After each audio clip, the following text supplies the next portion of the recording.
to 2025 and our first Prelude chat for the new year and our classic number 3 concert that is coming up very quickly.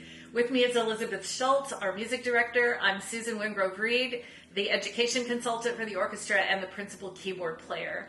And we have a wonderful program ahead. You must plan on being in the concert hall, experiencing this incredible music live. So let's dive into a little bit of a chat. We've got Ravel and Elgar and Margaret Bonds, and an amazing program. It is. It's intense music. It's absolutely gorgeous music. And it celebrates the idea of friendship, of camaraderie, of people moving together in a forward and hopeful direction. Yes. And each piece treats camaraderie or friendship in a very different way. Yeah.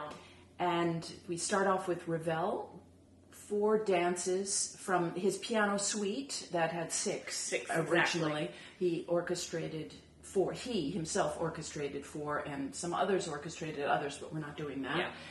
And each one is dedicated to someone who fell in World War One. Right. Because he was a ambulance driver in World War One. As you know, he was older. He was 39, and he wanted to serve. And he was a tiny, slight man. But this was a way for him to contribute. And the horrors he must have seen because he was an ambulance driver at the front lines. Right.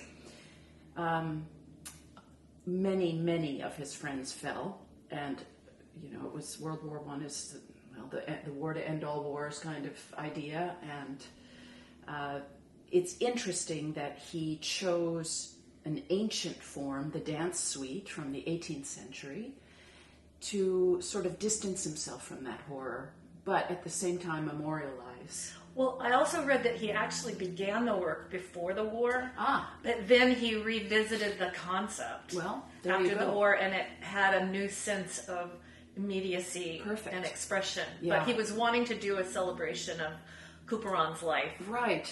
So it's an interesting thing that those two then come together, and he still sticks with it because he could have done a very different piece if he wanted to memorialize his in a more modern way, possibly.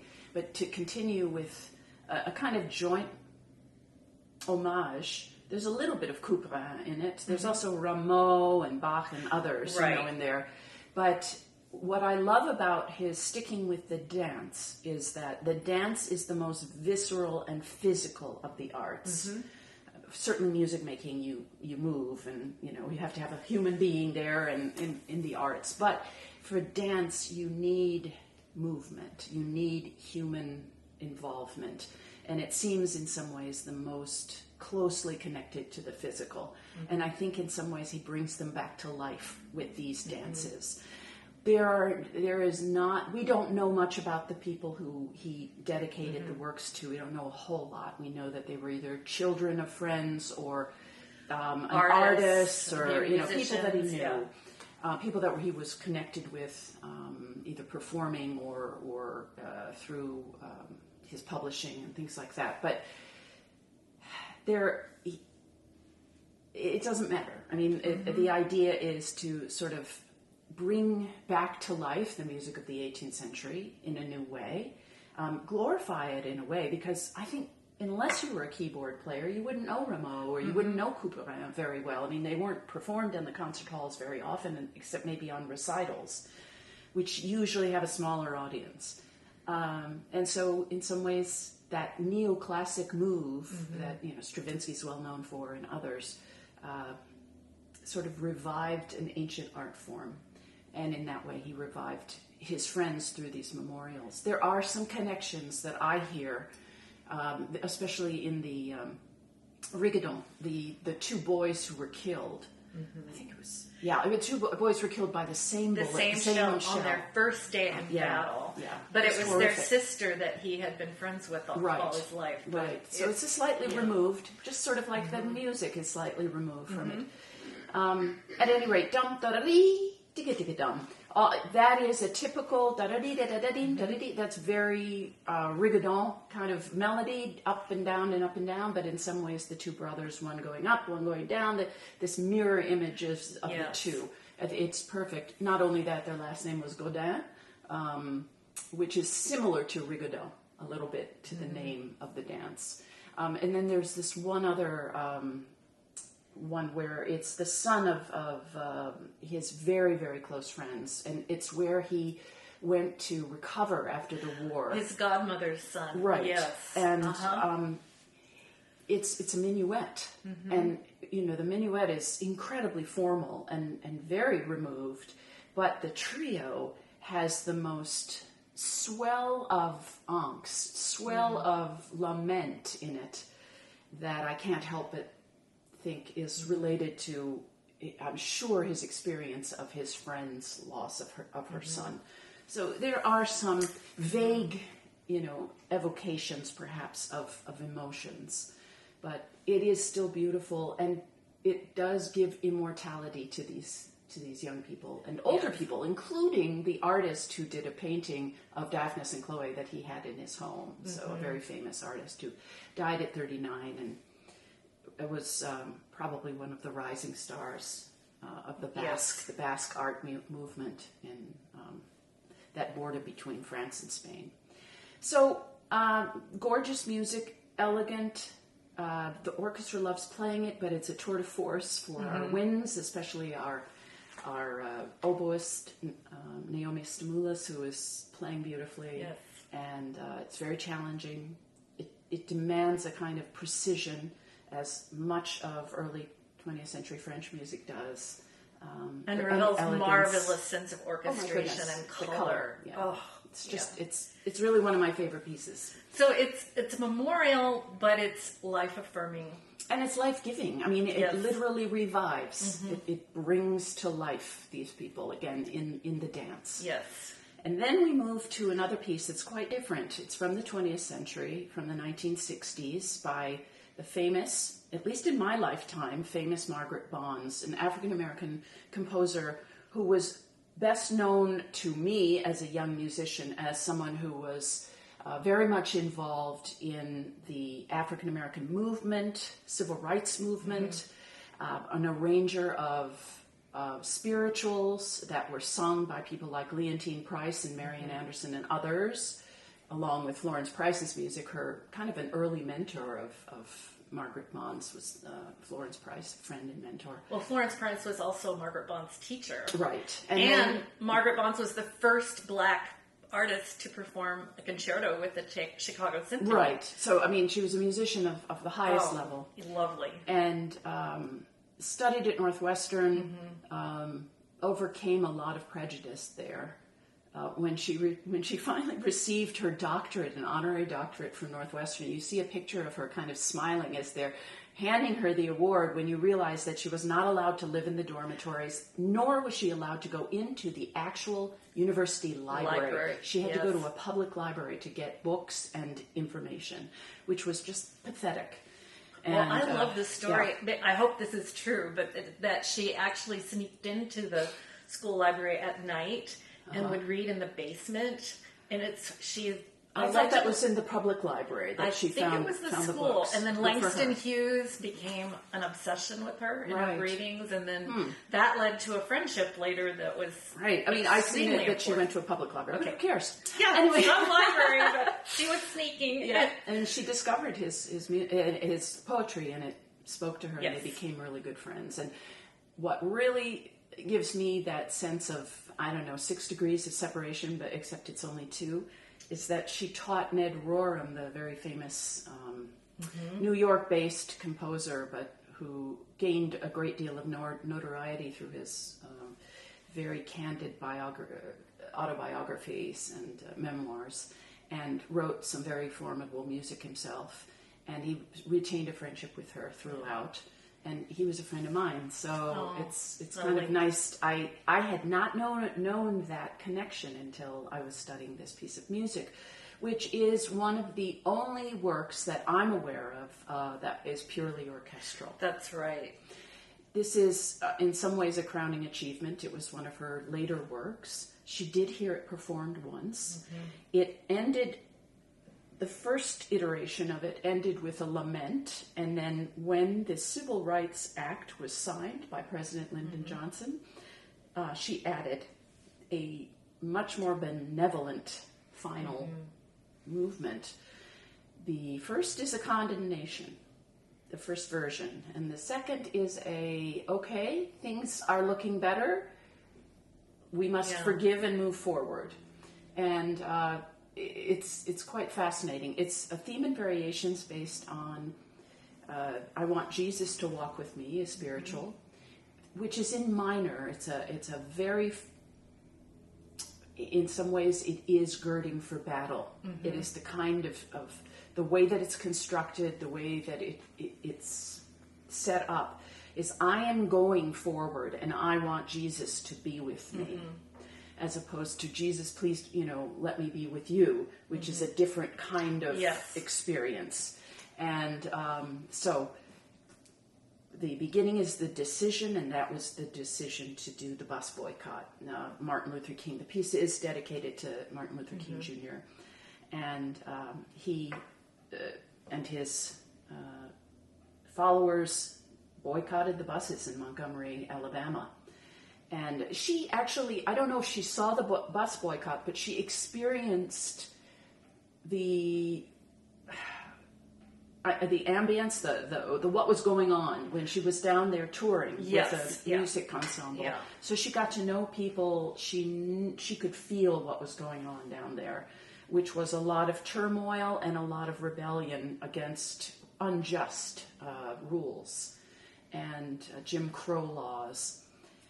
And so she depicts this in the decision, which is very forthright and powerful. This decision to go against the rules in order to produce a greater good. And you make a decision and then you have to pray about it. This is what she says, in our community, you make a decision, you pray about it. And so we have the second movement, which is, again, a variation on the spirituals melody. And it starts with the shimmering tambourine, which is supposed to be the frisson of the humming of religious gathering and a church service, which I think is just spectacular. And then people, single instruments doing a melody, and it's really depicting what might be a church service, finding inspiration from the Holy Spirit to speak out. And then it comes together in a really wonderful kind of gospel feeling in the rhythms and everyone moving together. I think it's important to remember that several of these movements are like a sonic picture of the Black church, which was a center not only for their faith in the church, but where the community met for the civil rights era that was happening at that time. That was the only place they could without someone busting down. Well, so then they march. They march, and boy, it's a wonderful iteration of the spiritual, because it's just, she captures a very positive, forceful, powerful way of constructing the melody that moves beyond it, but also it's accompanying them. So it really is, Jesus is walking with them in that, in some ways. And then she draws a picture of the South, which I think is quite something. It's very ironic. It's very beautiful. It sounds almost like a gymnopédie of Satie in some ways. It's definitely of the 60s. You can hear her experience of commercial music. I mean, her experience as a writer of commercial music. Some of the more Hollywood-like, I mean, she hadn't gone to LA that yet, but you can hear a little bit of the music that was going on at the time. That was orchestral music, popular orchestral music in there. But you also sense that there is wrought underneath all this loveliness of magnolias and the scent of camellias or whatever the flowers were. But and then we come to the fifth of the variations, and this starts out as a Sunday worship, and it does depict the actual horrific bombing by white supremacists of the 16th Street Baptist Church in Birmingham, Alabama, not Montgomery, but Birmingham, which resulted in killing 4 little girls in their Sunday school. And so we have something that's almost as close to Bach as we can get. Some of the figurations are very Baroque. Dee-da-da-dum, da-da-dum, dee-da-dee-da-da-da-dum. Very, something in a way that sounds like someone's being schooled in tradition. And it builds, and then it dissipates a little bit, and then we hear the tick, tick, tick, tick, tick of the bomb, and the bomb goes off. And in the 6th variation, we have a plaintive unrolling of the variation of the melody, and it builds a little bit, and then it dies down into nothing, and that would have been the end, and that would have been a very huge condemnation. It would have been incredibly moving and wonderful in itself, but I think the addition of this grander last movement, in which the benevolent God forgives both the evildoer and the good doer equally, and the spiritual becomes quite grand orchestrally. There is a sense of hope, there is a sense of moving forward, and I think it makes the work itself a lot more powerful, certainly as it's unrolled to the audience, especially an audience of the 60s, which has probably guilt and rejection and embracing a lot of conflict. And here she is trying to say, we do have conflict, but in the end we must forgive in order to move forward. So I think it's a very strong message. I think it's relevant today in some ways, with the conflicts that we still have, that society still has worldwide. And it's an introduction to an American genius. Absolutely. That many people have not experienced her works, right? And much less.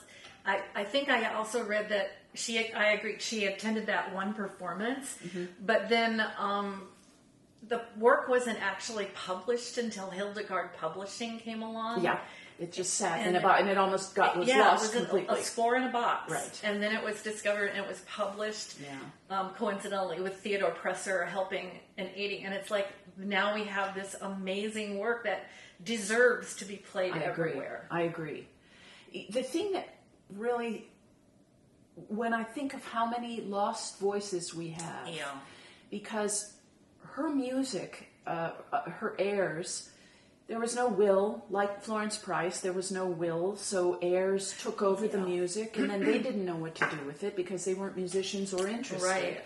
And then they turned, in the case of Margaret Bonds, it was turned over to a bookseller who was unable to sell the manuscripts to anybody at this big convention. He put them by a dumpster, and it just happened that another bookseller was curious and dumpster diving, found this box, and saw the value in it, and then offered it to people, organizations like Georgetown University and I think some others, who leapt at it. And it was that, her piece, this piece, the Montgomery Variations, was in that box. Right.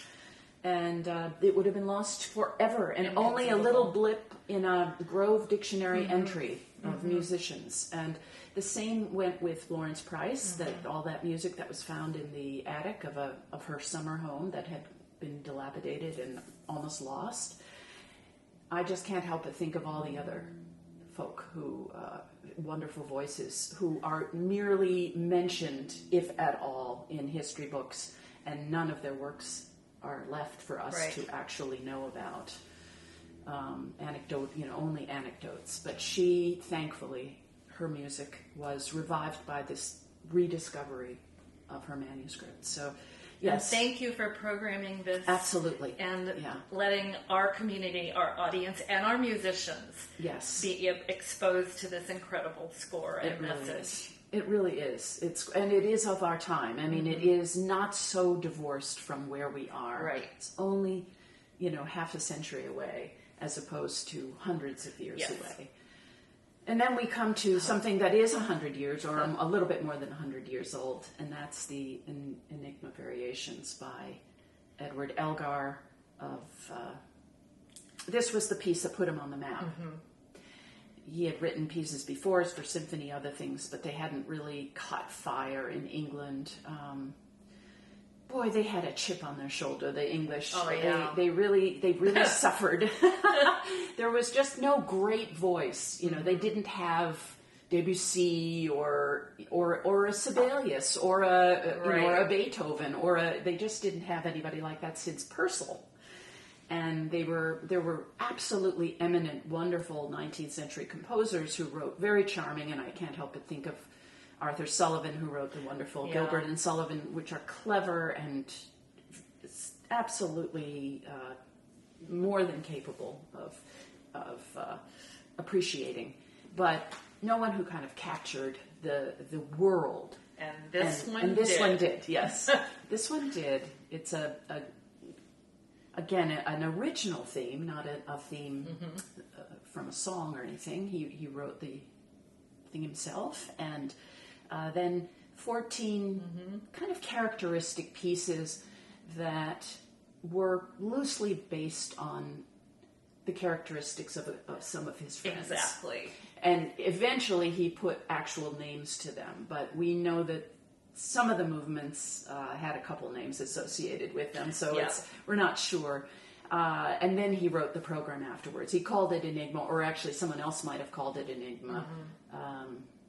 It's sort of like the Eroica or the I guess Tchaikovsky did call his Pathétique, but that kind of thing. The name follows the actual creation of the work. So I think that Enigma, he made up the Enigma, or the Enigma is the secret of who are the friends, friendship in general, all of those things. We'll never know. Interpretations. We'll never know. There's lots of different possibilities. This one more than anything in a while on our programming, and Randy loved to program Enigma over the years. He was our conductor, so it's a favorite. And what I was going to try to mention is that unlike the Ravel, which is an honorarium to some specific people, but not necessarily, he really uses character traits or adventures or incidents that happened with people in his life, men and women. And for those of you who are interested, like in the program notes I've written, or join us at the pre-concert lecture on concert night, but it's really fun to know a little bit more about each of the people and the traits, like the one about the bulldog, and the one about the pianist who was terrible, and the violist who was awful, but... She wasn't awful. She was just practicing her music. And she was apologetic about, I'm just not good enough. But, string crossings. Yeah, exactly. Yeah. But there's so many stories, and it's a people-pleasing kind of thing to know about some of the people that were in his life. Yes, I agree. I think it couldn't be written today, and I'll tell you why. Because you can't make fun of someone's lisp. You cannot, or stutter. Yeah. You can't make fun of anybody anymore. I mean, you know what I mean? I know.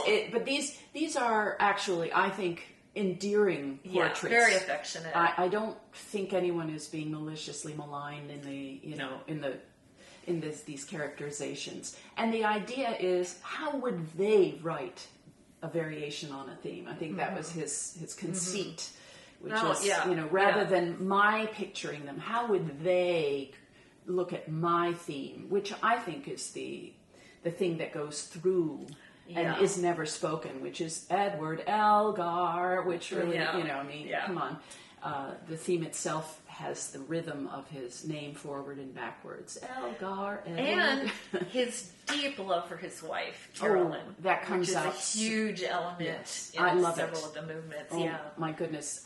Actually, it's magical, his depiction. It's highly Edwardian. It's full of tulle and crinoline and, fluff. But at the same time, underneath is magic. And true love.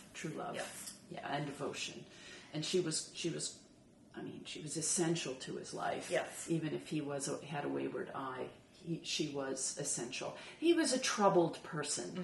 And in fact, the theme itself is filled with melancholy, insecurity because it hesitates, and then it flows, and then it stops, and and it's in minor, and there's nothing wrong with that. I mean, no, but it's just we associate minor to melancholy and some other things, and it's not like the spiritual, if you know what I mean, which is powerful, has power and forward moving. This one has hesitancy and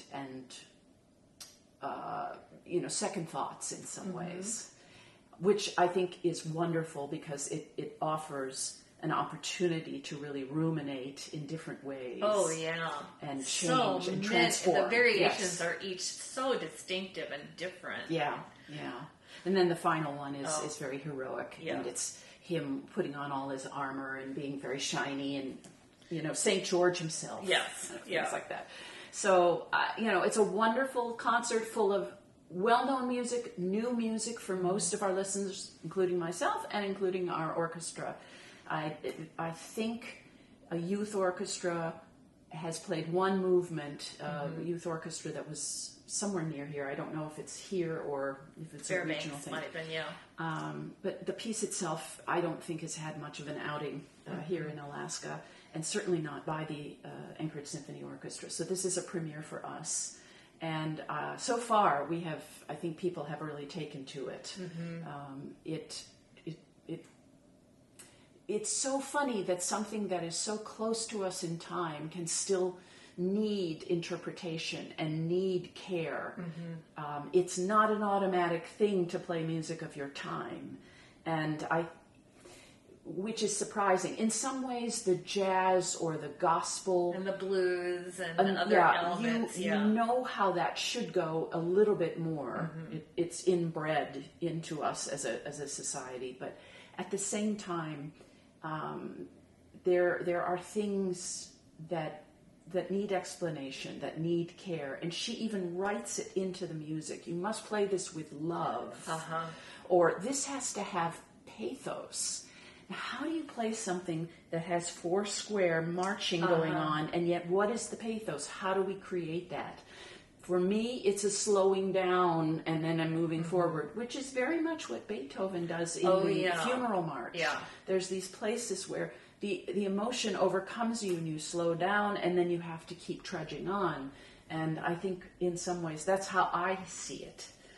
Just a little bit of a holding and an emphasis. But it still needs the care and the attention. The attention to detail and the sensitivity of listening to each other across the orchestra and communicating together with you. Absolutely. And this is a very accessible piece on a first hearing. Oh, no question. So I think the audience will be on an amazing journey as they experience this for the first time. I hope so. I mean, that's the greatness of composers, is that when they are great, they are so certain if you allow them to speak and don't get in the way too much and do the careful preparation, the result is a strong and beautiful message that is unmistakable for our audiences. Absolutely. And that's the whole point of art, isn't it? To communicate and to have these wonderful minds that cared enough to speak over the decades to audiences well into the future, and carry the truth of their time and of their heart. This is why we do what we do as musicians. Absolutely. Well, Elizabeth, thank you so much. Thank you. And thank you to our beloved audience members. We look forward to seeing you in the concert hall with your Anchorage Symphony Orchestra on the stage for Classic 3 last Saturday in January. And also don't forget to get your Harry Potter tickets for mid-February, because the live orchestra with the movie is going to be a complete joy. So we'll see you at the concert, and stay safe, and here's to music.